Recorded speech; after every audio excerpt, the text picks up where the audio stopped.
ዱባይ ላይ ሄዳችሁ መስራት ትፈልጋላችሁ። ዱባይ ላይ እንዴት ስራ እንደምታገኙ እያንዳንዱ ነገር ማወቅ ትፈልጋላችሁ። ስለዚህ እንዴት ነው ስራ ማገኘው? ትክክለኛ ስራ ደግሞ የት ነው የሚገኘው? ይሄ የእናንተ ጥያቄ ነው አይደል? ይሄንን ጥያቄ ደግሞ በዚህ ቪዲዮ መልስላችኋለሁ። ሰላም እንዴት ናችሁ? ጌች ነኝ። በዛሬ ቪዲዮ ዱባይ ላይ ለአመታት ያህል ቆይቻለሁ። እንዴት ስራ እንደምታገኙ ስቴፕ ባይ ስቴፕ በዚህ ቪዲዮ ነግራችኋለሁ። ምን ማድረግ እንዳለባችሁ፣ ስራ እንዴት ነው የሚገኘው፣ እንዴት ነው ተወዳዳሪ የሆናችሁ ደግሞ እዛ ስራ ማግኘት የምትችሉት የሚለውን በዚህ ቪዲዮ ነግራችኋለሁ። ስለዚህ እያንዳንዱ ነገር ምን ስታረጉ ነው ቶሎ ስራ ማግኘት የምትችሉት፣ ስራ መፈለግ ያለባችሁ እንዴት ነው የሚለውን የምነግራችሁ ይሆናል ማለት ነው። የመጀመሪያ ሁለት ነገር ነው። ዱባይ ውስጥ ሆናችሁ ስራ ስትፈልጉና ከኢትዮጵያ ሆናችሁ ስራ ስትፈልጉ ሁለት ነገር አለ። የመጀመሪያ ማሰብ ያለባችሁ ዱባይ ውስጥ እንደፈለጋችሁ መንቀሳቀስ መቻል አለባችሁ። ሀሳብ የሆነባችሁ ምንድነው? ዱባይ ውስጥ የመጀመሪያ አይዲ ነው፣ መኖሪያ ፈቃድ ማለት ነው። ስለዚህ ሁለት አይነት ነገር አለ። የመጀመሪያው ምንድነው? የመኖሪያ ፈቃዳችሁን ራሳችሁ ስታወጡና የመኖሪያ ፈቃዳችሁን ካምፓኒው ሲሸፍንላችሁ ማለት ነው። ይሄንን ለሁለት ከፍዬ ነግራችኋለሁ። ጥቅሙስ ምንድነው? የትኛው ነው ለእናንተ አሪፉ የሚለውን ደግሞ በዚህ ቪዲዮ ነግራችኋለሁ።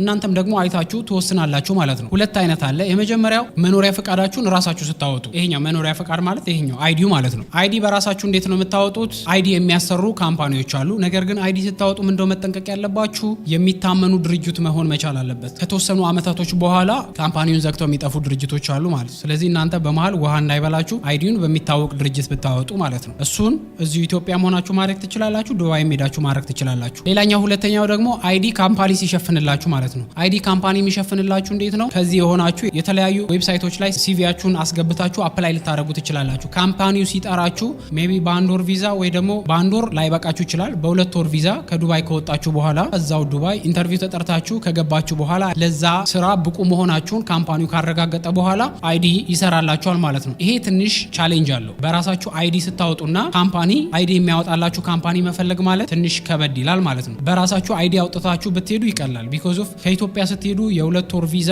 ማሳዣ ብር ይጠይቃል። ኦር ቼክ ወይም ደግሞ 100 ምናምን ሺህ ብር ትጠየቃላችሁ። ሄዳችሁ ስራውን ላታገኙ ትችላላችሁ። ቢኮዝ ኦፍ ዱባይ ማለት ብዙ የዓለም ህዝብ የሚገባበት ነው። እኔ የመኖሪያ ቤቴ መስኮቱን ስከፍተው ቀጥታ ፕሌን የሚነሳበት ኤሪያ ላይ ነው ያለው። በ45 ሰከንድ አዳዲስ ፕሌኖች ነው የሚያልፉት። በ45 ሰከንድ ምን ያህል ፕሌኖች እንደሚያርፉ ሳስብ ይሄ ማለት ወደ ዱባይ የሚገባው ህዝብ ቪዚተሩም ይገባል፣ ስራ ፈላጊውም ይገባል እና በጣም ብዙ ህዝብ ነው የሚገባው። ቢኮዝ ኦፍ ከዚህ በፊት እንዳልኳችሁም ደግሞ ዱባይ ላይ ህንዶች ይበዛሉ። ለነሱ አንደኛ በጣም ቅርብን ስለሆነ፣ ሁለተኛው ደግሞ ህንዶች የኛን 10 እጥፍ ነው የህዝብ ብዛት 1 ቢሊዮን ምናምን ከዛ በላይ ናቸው ህንዶች። አንደኛ በጣም የውድድር ቦታ ነው ዱባይ። በፕሮፌሽናችሁ በጣም የተሻላችሁ ሆናችሁ እስካልተገኛችሁ ድረስ ድርጅቱ ሰሌክት ማድረግ በጣም ከባድ። ቢኮዝ ኦፍ እዛ ዌብሳይት ላይ አሁን ብዙ ጊዜ ዶቢዝን ላይ፣ ኢንዲድ ላይ፣ ሊንክድን ላይ ብዙ ስራዎች ይወጣሉ። ባይ ዘ ዌይ እነኚህ ዌብሳይቶች ላይ ስራዎች ይወጣሉ። ነገር ግን እዛ ላይ ተወዳድራችሁ አፕላይ አርጋችሁ ኢንተርቪው ከተጠራው ሰው መሃል እናንተን ሰሌክት ማድረግ ማለት በጣም ከባድ ነው። ቢኮዝ ኦፍ በጣም ብዙ ፕሮፌሽናል ሰዎች አሉ። ከኢሮፕ የሚመጡ አሉ፣ ከዛ ደግሞ ከኢሲያ ሀገራቶች የሚመጡ አሉ፣ ከህንድ፣ ባንግላዴሽ፣ ፓኪስታን እንዲሁም ደግሞ ከአፍሪካ በጣም ብዙ ሰው እዛ ዌብሳይት ላይ ሰሚት ያደርጋል። በጣም ፕሮፌሽናል ሆናችሁ እስካልተገኛችሁ ድረስ በጣም ከባድ ነው። አንደኛ ራሳችሁን ብቁ ማድረግ፣ ሁለተኛ ደግሞ አልችልም የሚባል ነገር የለም። አሁን ሲቪያችሁ ላይ ስታስገቡ ምንም ነገር ትችላላችሁ፣ ሁሉንም ነገር አስገቡ፣ የምትሞክሩትን ነገር ማለት ነው። ኢንተርቪው እስክትጠሩ ድረስ ዩቲዩብ ላይ ስለዛች ነገር ትንሽዬ እውቀት ብታውቁ የተሻለ ነው። ቋንቋ ቢሆን አረበኛ ቤዚክ እችላለሁ ካላችሁ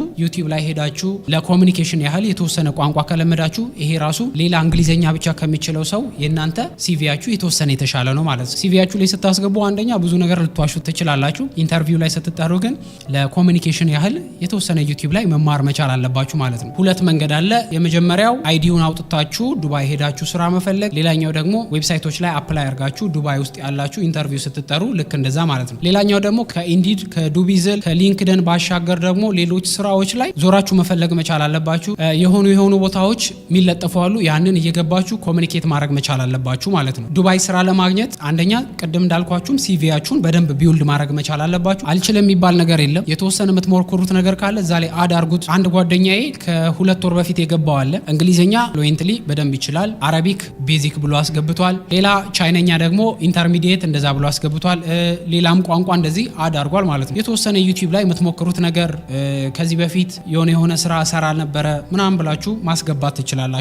እነሱ እዛ ጋር ሲጠሯችሁ የእናንተን አክቲቪቲ ነው የሚያዩት። ሲቪያችሁን በደንብ ቢውልድ አድርጉት። በጣም የተሻለ ለማድረግ ሞክሩት። ከዚህ በፊት የሰራችሁበት ድርጅቶች ካሉ ባትሰሩም ራሱ ዝም ብላችሁ የተወሰነ ማስገባት መቻል አለባችሁ። ስለዚህ አብዛኛው ዱባይ ውስጥ የሚገቡ ሰዎች ሲቪ ላይ የተወሰነ ውሸት ወይም ደግሞ ትንሽዬ የሚያውቁት ነገር ዩቲዩብ ላይ ያወቁትን ነገር ትንሽዬ አድ ያደርጉበታል ማለት ማለት ነው። ስለዚህ ሲቪያችሁ ልክ እንደዛ መስራት አለባችሁ ማለት ነው። ያው ሁለተኛው ደግሞ ኢንተርቪው ላይ ስትቀርቡ ሲቪው ላይ ያስገባችሁትን ነገር የተወሰነ መሞካከር መቻል አለባችሁ። ለምሳሌ አረበኛ እችላለሁ ካላችሁ ለኮሚኒኬሽን ያህል የተወሰነ አረቢክ ብችሉ፣ ሌላ ሆቴሎች ላይ ሰርቻለሁ ካላችሁ ደግሞ ሆቴሎች ላይ ሰዎች ሲገቡ ሊጠየቁ የሚችሉ ኢንተርቪዎች ምን አይነት ናቸው? እነኚህን ኢንተርቪዎች ዩቲዩብ ላይ ብታዩ፣ ሆቴሎች ላይ ከዚህ በፊት ደግሞ ከሰራችሁ ደግሞ እነሱን ማስገባት፣ ሌላ ዲፓርትመንት ቦታ መምህርነት፣ ሌላ ቦታ ሰርቻለሁ የምትሉ ሰዎች ካላችሁ ደግሞ እሱንም የተወሰነ ስለዛ ነገር ባትሰሩ እንኳን የተወሰነ እውቀት መኖር መቻል አለበት እዛ ኢንተርቪው ላይ ስትጠየቁ ማለት ነው። ኢንተርቪው ላይ በደንብ መዘጋጀት ያስፈልጋል። ሲቪ ላይ ያስገባችሁትን ነገር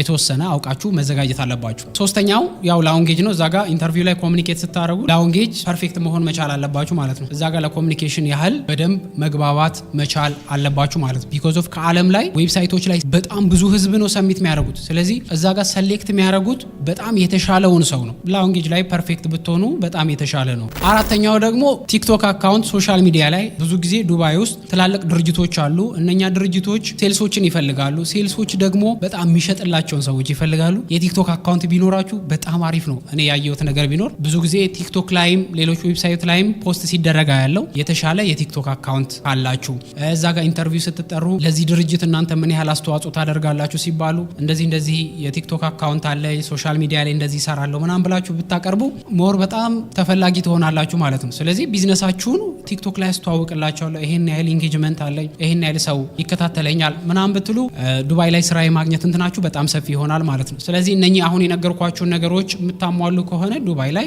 ስራ ማግኘት በጣም ቀላል ይሆናል ማለት ነው። ስለዚህ በጣም የውድድር ቦታ ነው። የዓለም ህዝብ የሚጎርፍበት ቦታ ነው። ፕሌኖቹ በየ45 ሰከንድ ብዙ ህዝብ ይዘው ይመጣሉ ወደዛ ሀገር። ስራም ይፈልጋል።